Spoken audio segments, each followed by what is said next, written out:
السلام عليكم، كي دايرين؟ لاباس عليكم؟ نتمنى تكونوا في احسن الاحوال وبصحه جيده. ومرحبا بكم معايا في هذا الفيديو جديد اللي هي جوله في مطبخي. مرحبا بكم في المطبخ ديالي اللي كنحضر فيه الشهيوات وكنبارطاجيها معكم. حبيت نعمل فيه بعض التغييرات غادي نشاركها معكم.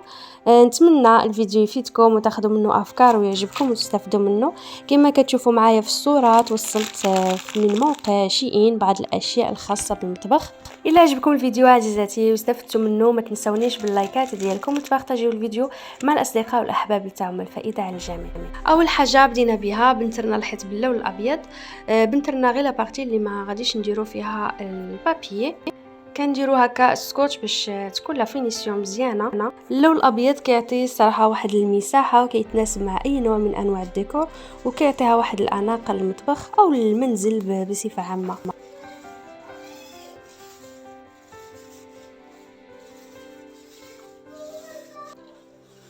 بالنسبه لورق الحائط كل وحده فيها 38.5 على 35 سنتيمتر والثمن 2 يورو الواحده. لقيت فيهم غير جوج ديال الالوان، اللون الابيض واللون الاسود، وانا اختاريت اللون الابيض. كما سبق لي قلت لكم انا ما عنديش مع الالوان هكا غامقه في الحيط. الطريقه باش نلصقوه الصراحه كتشد شويه الوقت ولكن سهله، غير خاصكم تركزوا مزيان وتجيبوا الخط مع الخط هكا باش تجيكم الفينيسيون مزيانه، ما يجيش داكشي غير هكا يعني عشوائي. قبل ما تلصقوا الا كان عندكم لاميديتي في الحيط من الاحسن انكم تحيدوا هذيك لاميديتي، تمسحوه مزيان يكون الحيط ناشف يتلصق بكل سهوله.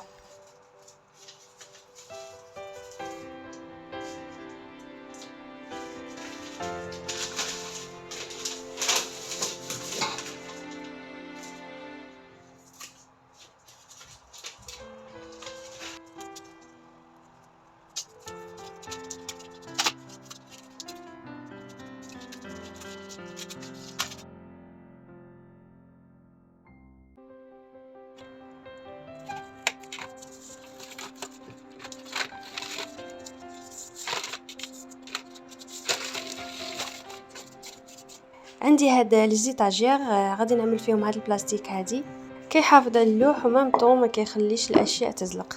هاد العلب خديتهم من ايكيا صراحه زوينين بزاف ديال الزاج. مهم شحال هادي باللي خديتهم كنعمل فيهم القطاني ولي بات والروز ومهم اشياء من هذا القبيل. والحاجه المميزه فيهم انهم كبار كيهزوا حتى كيلو ونص او اكثر على حسب حجم الشيء اللي غادي نحطوه فيه.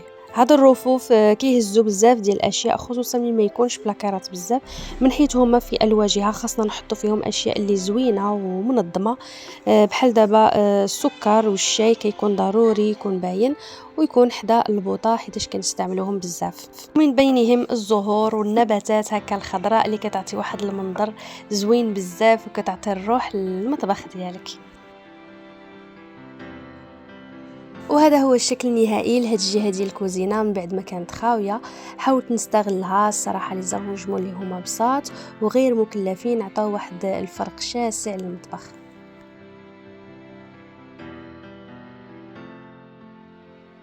بالنسبه لهادو ديال الشاي والسكر ان شاء الله غادي نغيرهم.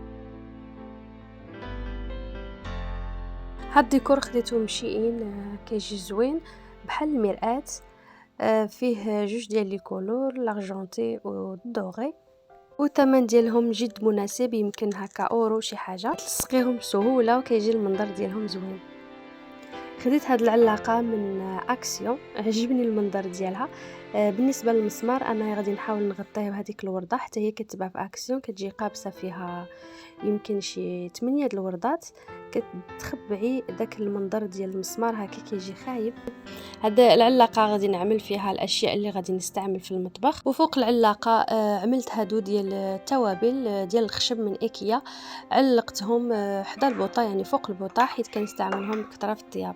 وهادو هما الاشياء اللي عملت في العلاقه اللي خديتهم من شيئين، كانوا عندي وحدين قدام وهادو دابا جداد. كيما شفتوا لي بابي بان دورته كامل على البوطاجي، ان شاء الله غادي نوريهم لكم في الفيديو. وهاد الملصقات الصراحه كيجي المنظر ديالهم زوين في لاكويزين، لصقتهم فوق الزليج ديال البوطه.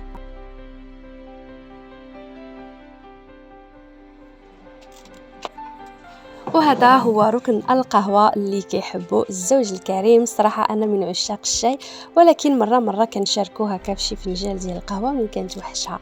عملت هذه ديال الزاج شوية ديال التمر، حيت أنا كان ضروري ملي كنفيق كناكل واحد التمرة قبل ما نوجد بناتي باش نديهم للمدرسة. عملت هنايا السكر وشوية ديال البسكوي، المهم الأشياء اللي كنحتاجوها هكا مع كويس ديال القهوة.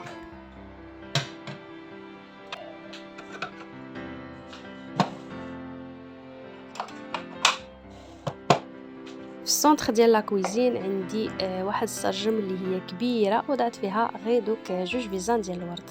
كلنا كنعرفوا فوق ما كان البوطاجي خاوي كل ما الكوزينه ديالك كتبقى نقيه وكبيره. انا اكتفيت فوق البوطاجي غير هادو ديال عملت فيهم زيت الزيتون وزيت المائده، حاجات اللي ضروريه وكنستعملها ديما في الطياب. عجبتني هاد العيبه هادي، كتلصق هكا في وسط ديال الحوض، كتحطي في وسطها اسفنجه اللي كتغسلي بها المعان.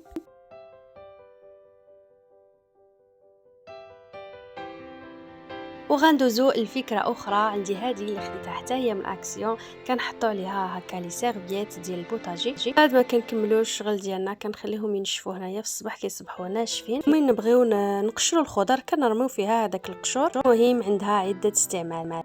فكرة أخرى، إلا كتحيري فين كتحطي البلاستيكات عندك في الدار، كاينة هذه كتباع في إيكيا. صراحة كاع لي بلاستيك كنحطهم فيها، ودرتها في هذاك القنت هذاك. الصراحة ما كانش شي قنت ما كنستغلوش، هكا كيكون مخبى، كنعمل فيه الأشياء اللي ما بغيتهاش تبان. ركتو بداك البلونت هذاك اللي خديته حتى هو من أكسيون. عندي هذه ديال الشاي، مهم ليبطون، الشاي الأخضر، الشاي بالأعشاب، مهم جميع انواع ديال الشاي. عندي هذه عملت فيها لي سيرفييت ديال لا كويزين، وهذا ديكور حطيته باش يعطينا واحد المنظر زوين. نمروا لواحد القنت اخر اللي هو جاي مور الثلاجه. الصراحه هنايا كنفكر ندير واحد الموبل هكا ديال الميكرو اوند. حاليا حاطه فيها غير هذه، الصراحه كتنفع، كنت ديجا حاطه فيها لي برودوي ديال الميناج، ودابا شريت واحد الموبل ديال لي برودوي ديال الميناج، وحطيت فيها هكا البصله، البطاطس، الثومه والماء والحليب. جايه هكا مور الباب، ما كتبانش بزاف.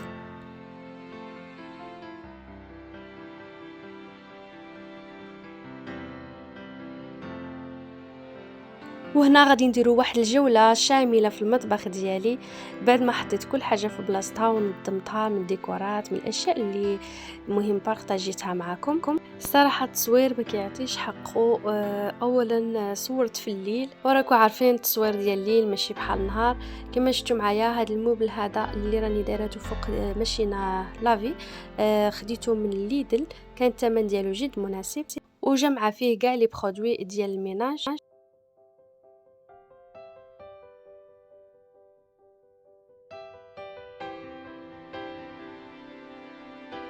بالنسبه لهذا الموبل هذا اللي كيجي غير هكا طويل، كما نقولوا بيت الخزين. جمع فيه بزاف ديال الاشياء.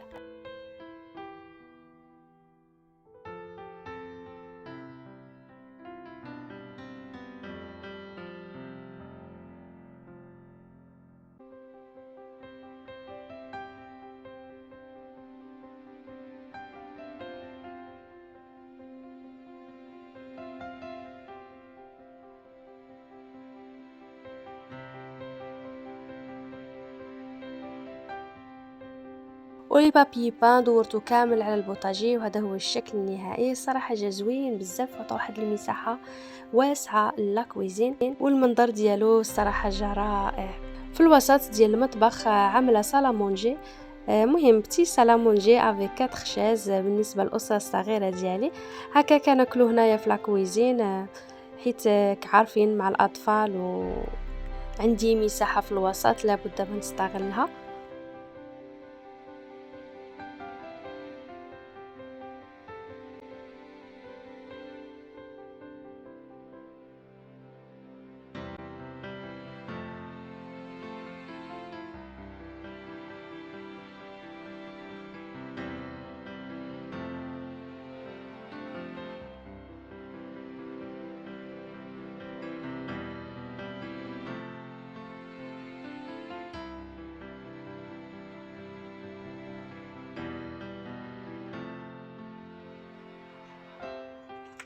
من أكتر الأشياء بالنسبة لي ضرورية في المطبخ هي طاولة الأكل، لا غنى عنها، جزء هام جدا خصوصا من يكونوا أطفال، وكيبقى الحجم على حسب المساحة ديال المطبخ.